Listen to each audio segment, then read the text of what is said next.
ജീവിതത്തിലെ ഒരുപാട് കഷ്ടപ്പാടുകളിലൂടെ കടന്നു പോയിട്ടുള്ള പലരുടെയും ഒരാഗ്രഹമാണ് ആ പാറ്റേൺ ഒന്ന് ചേഞ്ച് ചെയ്യണം, ലൈഫിൽ സക്സസ് ആവണം, രക്ഷപ്പെടണം, ഒരു ബിസിനസ് സ്റ്റാർട്ട് ചെയ്യണം എന്നുള്ളത്.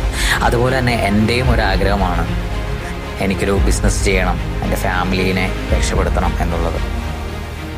അപ്പോൾ അതിനു വേണ്ടിയിട്ട് കഷ്ടപ്പെടാനും ഓടാനും രാപ്പകൽ അധ്വാനിക്കാനും തുടങ്ങിയിട്ട് ഏകദേശം 8 വർഷമായി. ഇതിൻ്റെ ഇടയിൽ പലതവണ പലതും ചെയ്ത് ഞാൻ വീണു, പലരും എന്നെ വീഴ്ത്തിയിട്ടുമുണ്ട്. അന്നൊന്നും എനിക്ക് കൃത്യമായൊരു പ്ലാനോ കാര്യങ്ങളോ ഉണ്ടായിരുന്നില്ല. അപ്പോൾ ഇന്നു മുതൽ ഒരു 5 വർഷത്തെ പ്ലാൻ റെഡിയാക്കിയിട്ടുണ്ട്. എനിക്ക് എവിടെ എത്തണമെന്നുള്ളതിനും എനിക്ക് എന്ത് ചെയ്യണമെന്നുള്ളതിൻ്റെ ഒരു കൃത്യമായൊരു 5 ഇയർ പ്ലാൻ. പലരും എന്നോട് ചോദിച്ചിട്ടുണ്ട്, നിനക്കെന്താ ഭ്രാന്താണോ, പല പല കാര്യങ്ങൾ നീ തുടങ്ങുന്നു, പലതും ചെയ്യുന്നു, ഫെയിലാവും. ഇത് ഭ്രാന്തല്ല, എൻ്റെ ഉള്ളിൽ രക്ഷപ്പെടണമെന്നുള്ള എൻ്റെ അതിയായ ആഗ്രഹമാണ്. അതുകൊണ്ട് പെയിനും ഞാനിടുന്ന എഫോർട്ടും എല്ലാം ഞാൻ എൻ്റെ ഒരു ജേണിയായിട്ട് ഞാൻ ഇതിൽ പങ്കുവയ്ക്കുകയാണ്. മേ ബി ചിലപ്പോൾ ഇത് ചിലർക്കെങ്കിലും ഒരു ഇൻസ്പിറേഷൻ ആവാം, മേ ബി ഞാൻ ഫെയിലാവാം. എന്ത് തന്നെ ആയാലും നിങ്ങൾക്കും എനിക്കും ഇതിൽ നിന്ന് ഒരുപാട് കാര്യങ്ങൾ പഠിക്കാനുണ്ടാവട്ടെ.